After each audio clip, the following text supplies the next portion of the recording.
മലപ്പുറം വളാഞ്ചേരിയിൽ സ്വകാര്യ ബസ്സിൽ നേരിട്ട അതിക്രമത്തിൽ കൂടുതൽ വെളിപ്പെടുത്തലുമായി വിദ്യാർത്ഥിനി. ബസ്സിൽ താൻ അതിക്രമം നേരിട്ടപ്പോൾ ജീവനക്കാരുടെ ഭാഗത്തു നിന്ന് സഹായമൊന്നും ലഭിച്ചില്ലെന്നും മറ്റ് യാത്രക്കാർ കാഴ്ചക്കാരായി നിന്നതല്ലാതെ ആരും സഹായിച്ചില്ലെന്നും പെൺകുട്ടി പറഞ്ഞു.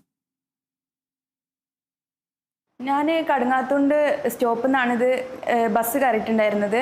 വെട്ടിച്ചിറ ആ ഒരു സ്ഥലത്തെത്തിയപ്പോൾ ഇയാൾ വന്നിട്ട് ബസ്സിൽ ചാരിന്നിട്ട് അയാൾ തൊടാനും ശരീരത്തിൽ തൊടാനും കൈവച്ച് എന്തൊക്കെ ചെയ്യാൻ ശ്രമിച്ചിട്ടുണ്ടായിരുന്നു. അപ്പോഴും ഞാൻ അത് മൈൻഡ് ചെയ്യാതെ ഞാൻ വിട്ട്. പിന്നെ ഇയാൾ ഇതേപോലെ വീണ്ടും ഇതിന് ശ്രമിച്ചപ്പോൾ ഞാൻ കയറി റിയാക്ട് ചെയ്തിട്ടുണ്ടായിരുന്നു. എൻ്റെ ഫ്രണ്ടും ഇത് കണ്ടിട്ടുണ്ടായിരുന്നു. ഞാൻ ഇങ്ങനെ റിയാക്ട് ചെയ്തപ്പോൾ ഇയാൾ പറഞ്ഞു ഒന്നുമില്ല മോളെ പറഞ്ഞപ്പോൾ ഞാൻ കുറേ പറഞ്ഞിട്ടുണ്ടായിരുന്നു. അപ്പോൾ അയാൾ സോറി അറിയാൻ തുടങ്ങി. തെറ്റ് ചെയ്തിട്ടില്ല എന്നുണ്ടെങ്കിൽ അയാൾക്ക് സോറി പറയേണ്ട ആവശ്യമില്ലല്ലോ. ഇയാൾ വീണ്ടും സോറി അറിയാൻ തുടങ്ങി. അങ്ങനെ കണ്ടക്ടർ വന്നിട്ട് ഇയാളെ ബസ്സിൻ്റെ ബാക്കിലോട്ട് കൊണ്ടുപോയി. സ്റ്റാൻഡിൽ എത്തുന്നതിന് മുന്നേ കണ്ടക്ടർ വന്നിട്ട് ചോദിച്ച് ഇങ്ങനൊരു സംശയം തോന്നിയിട്ടുണ്ടെന്നുണ്ടെങ്കിൽ ഇങ്ങനെ പറയേണ്ടിയിരുന്നില്ലേ.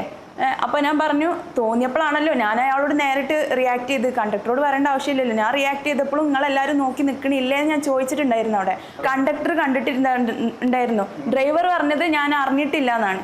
കണ്ടക്ടർ മൂന്നിലൊരാൾ, ഇപ്പോൾ ക്ലീനർ ഉണ്ടാവും, കണ്ടക്ടർ ഉണ്ടാവും, ഡ്രൈവർ ഉണ്ടാവും, മൂന്നിലൊരാൾ അറിഞ്ഞിട്ടുണ്ടല്ലോ ഇപ്പോൾ ഇത്. അപ്പോൾ അവർക്ക് റിയാക്ട് ചെയ്യേണ്ട അവകാശം അവർക്കുണ്ട്. സുരക്ഷ ബസ് ജീവനക്കാരുടെ ഉത്തരവാദിത്തമായിരിക്കെ തെറ്റ് ചെയ്തയാളെ രക്ഷപ്പെടാൻ അനുവദിക്കുകയാണ് കണ്ടക്ടർ ചെയ്തെന്ന് പോലീസ് പറയുന്നു.